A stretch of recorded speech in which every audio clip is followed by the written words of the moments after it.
All right, here it is. That time again, rapid reactions where I lay into every headline that the corrupt, massive, mega corrupt media doesn't want you to see. The final swing of the Biden presidency has been interesting, to say the least. Old Joe has tried to make some legacy moves by doubling down on certain policies and even giving a couple of speeches. But after the week that this guy has had, I wouldn't be surprised if the Democrats ship him off to Rehoboth Beach on that lounge chair until his term is over. Besides, it's not like he'll know the difference anyway, is it?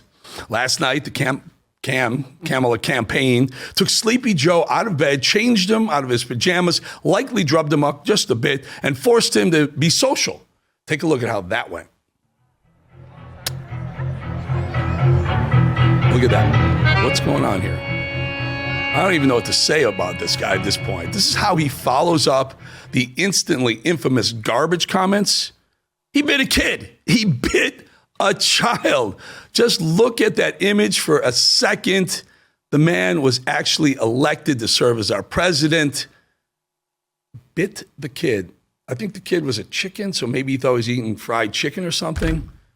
We've heard so very little from Joe Biden in 2024. Many have asked if he's even running the country anymore. He's absolutely cooked, folks. Just look at how he enters a party at the White House.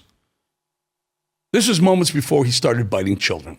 Well, there he is, our disoriented president, walking out with, wait for it, look at that, a freaking panda, guys.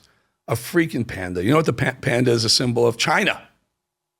Panda's a Chinese symbol. It's like their national animal. How un-American can that be? I'm sure Tampon Tim was thrilled to see Biden tip his cap to China on Halloween. Everybody knows that pandas are one of the CCP's most favorite and most prized sacred animals. Newsflash, Joey. Here in America, we do eagles, not pandas.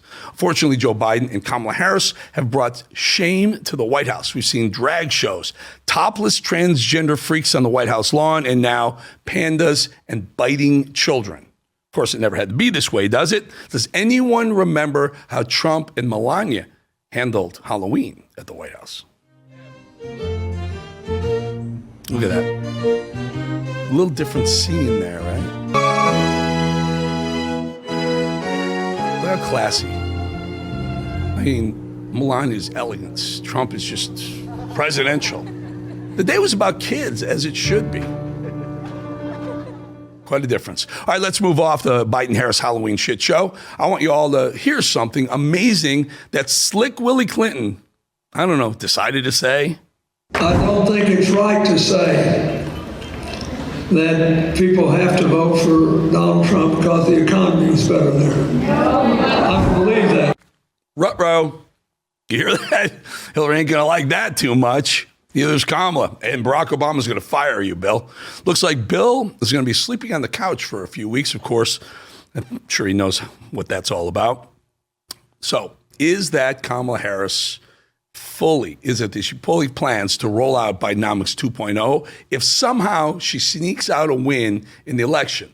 Is that what they were trying to say? The same policies that murdered our economy and have financially crippled most Americans. Not even a Clinton wants 4 more years of that. Certainly not the younger Clintons, the grandchildren. Fortunately, many think this run of tyranny is nearing its end.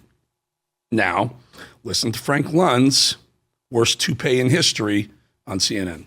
Because it reminds me so much of 2016, and I think there are a lot of similarities right now between this campaign and that campaign. The divisions in the country were significant back then. People didn't think Trump had a chance back then. He's been gaining and gaining. The momentum is clearly, in what I see and what I hear, is in his favor. So momentum is a big deal. All the momentum is in Trump's favor right now. Remember when the Dems did their unconstitutional switcheroo at the top of the ticket, when they told all of those primary voters to take a hike and slid Kamala Harris right into Joe's place? Do you remember? All remember how instantly rejuvenated the Democratic Party was. They raised $500 million in a month. They knew Joe was in for an historic beatdown, but when they swapped in Kamala, immediately the party had a little bit of life, a little pep in their step again. That's called momentum.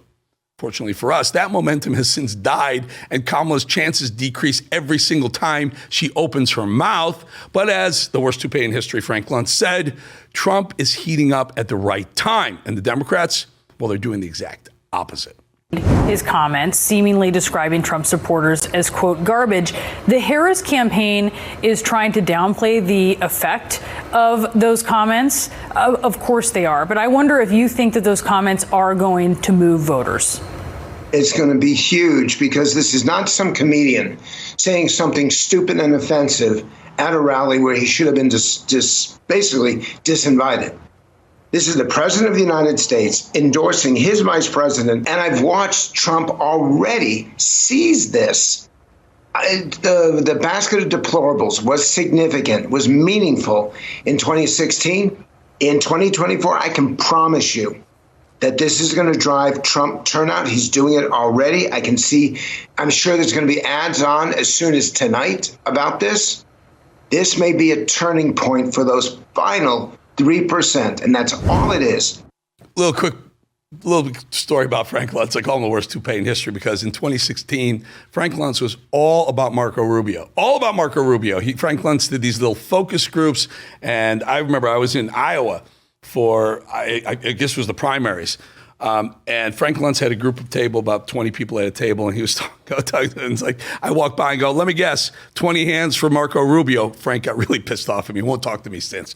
But the point is, he's not a big Trump lover. For him to say that's far and wide. That's a good sign when Frank, the worst toupee in history, Luntz, is telling you that Trump is likely going to win the election. Newsflash, folks, you can't call half the country garbage and then expect to win an election. Past few days may go down as Joe Biden's greatest contribution to America.